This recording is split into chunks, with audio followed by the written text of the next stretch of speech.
domethënë në kuptimin mirë të fjalës, sepse edhe ata kanë drejt informuar, ata kanë drejt shojnë, por si e bëni ju që kapni rinin përveç se keni një përqasje shumë në rrjetet sociale? Shiko, ne kemi një ide që Keni statistikat të mira me të rinjt? Goxha mirë. Pa, mosha duhet të jetë tek 20 deri 30, audienca kryesore. Pa, duke parë dhe po them formati Andale që është më rinor në atë, se nuk kemi vetëm podcast sportiv, kemi edhe natyra të tjera aty, që përfshin edhe goca dhe çuna të tjerë. Po ideja është që ne bëjmë pak më shumë lojra, pak më shumë dinamika, kemi të ftuar që ndoshta përçojmë mesazhe më të përgjithshme futbollit dhe kjo është ideja që kam një treg më të ri. Prandaj kemi këtë.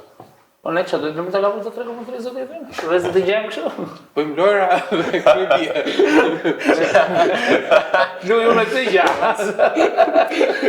Ja, ne jemi mirë të bëjmë. Prezenca një bjonde për shkak do të ishte shumë interesante. Po, kjo po. Megjithëse dhe ju keni bërë ato goditjet tuaja, se kishit kërnarën podcast se ka pas njëri, kështu që prandaj keni dhe ju atë shikueshmëri që Fitojnë gjithmonë bjondet zemra.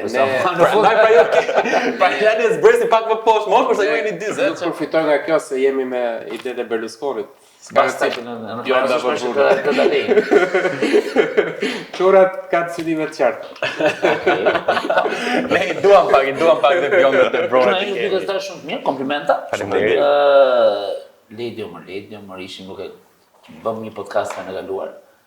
Dhe ishim me kryetarin e Bashkisë Kavajës, që ndërtoi një stadion shumë të vogël, përshëndesim, po ne harrojmë një që kemi Ledion. Ledio është regjizor i Çanit. I madh, Ledio të lutem.